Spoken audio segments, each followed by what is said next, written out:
Today we're exposing our own playbook, the exact 4 steps we use to keep our plan clean, compliant, and high-performing. So please, you can steal it. You can steal these ideas and keep your plan healthy as well.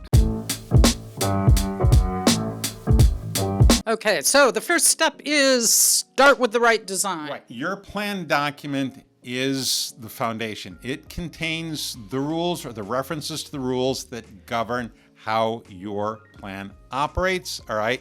It is essentially a contract between the employer, and the plan itself. And there should be a one-to-one. What you do and what the plans say is the same Exactly. thing. That's kind of like the first 2 points here. Okay. So don't just check a box. Make sure you understand what that box means. Don't assume. Ask questions. All right. We have some very specific language in there, which may not mean the same thing on the outside. Now then, I think that's part of the right provider is you have someone you can ask questions of. Absolutely. Now then, make sure you match your design to your business goals. Do you want the highly compensated employees to be able to defer regardless of what everybody else does? You want to make sure you have safe harbor. If you want to make sure that your older, well-paid employees can do catch-up, what do you need? You need Roth deferrals in there. Mm-hmm. And then also make sure the eligibility rules for the plan, how long or how short somebody has to wait to get in the plan, are in line with your other goals and turnover and employee count and locations and all that other good stuff. What you have to remember is that a plan that is built for your team, for your employees, is going to be easier to keep compliant because you're going to understand what its wants and needs are. Step 2, automate the boring stuff. Well, maybe even the exciting stuff if you can. All right. Administrative errors, simple oopses, because we got humans involved, cause the most compliance problems. And I'd say the most number one is just straight up making contributions in a timely manner. Humans are still involved in that. Okay. In a post-secure world, new plans have auto-enrollment as a requirement, have auto-escalation as a requirement, all right? So integrating payroll with the record keepers, with payroll integration companies, is going to help lead to fewer errors because you need to know who's auto-enrolled when and when their auto-escalation date is. And I want to say at this point that this has been a big push in the industry, that there's a lot of ways this is automated. So you don't just have to be bundled with your payroll vendor. Payroll vendor. There's a lot of payroll good vendors systems out there. The payroll, absolutely. have 360 with record keepers. Now then, a good retirement plan consultant plus an aware and competent and interested financial professional and a good record keeper is going to make for a great team that ensures proper data flow. What's step 3? Is this set it and forget it? No, it's set it, test it, tune it. Set it, test and tune every year. Even the best plans can drift unless you test them, all right? Is that a Tokyo Drift? No, that wasn't the best movie. The others were better. Now then, it's not set it and forget it. Company demographics can change.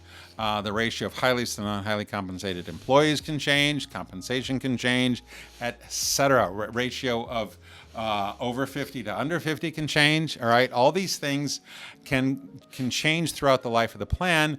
One reason, that's a good reason to do the yearly compliance testing. Okay, yes, the statute requires it, but you need to be looking at non-discrimination, coverage, and top-heavy to see where you are on that spectrum. Plan tune-ups. Is the match working? Is the match formula you're using getting enough interest going on? Are you now looking at adding a cash balance plan? So maybe you need to change your safe harbor formula and requirements. Who knows? All right. Once again, have a good retirement plan consultant to help you figure that out. That's absolutely right. And so what we do for our own plan is we have a look to see how did the plan operate, are employees deferring more, and obviously we're having a look at the investments. Our investment professionals are helping us with that. We're paying attention to our plan. Okay, what's the final step? Educate like it's your own money, because actually it is. Right. You cannot have a perfect plan on paper. It only works if people understand it. We have had so many takeover situations where we've talked to HR, and they're like, well, yeah, it's a 6-month wait, and they enter the first of the following quarter. Well, that's not what your adoption agreement says. It says immediate entry. Okay. So we need to go and have a look and make sure that how it's being operated is what's matching, is what's on paper. Another thing to do is to make sure that your participants understand what the plan offers them and what their obligations and opportunities are. All right. Like it says, fewer complaints, more savings. How do plan sponsors get help? There's lots of tools, like Right. short videos, question and answer, benefit statements. There's also team workshops and Q4 refreshers. Absolutely. I like mine with dragon fruit. So hopefully it's 4 basic steps. Pay attention, see what's changed, and when you have a question, contact a qualified retirement plan consultant. We know Because them. we pick up our phone. That's us. We answer our phone. But for purposes of the video, if you've got any specific questions, email us at sales@hunterbenefits.com. Please like, subscribe, tell your friends and neighbors about it, comment, etc. And most importantly, don't forget to keep those cards and letters coming. Toodles.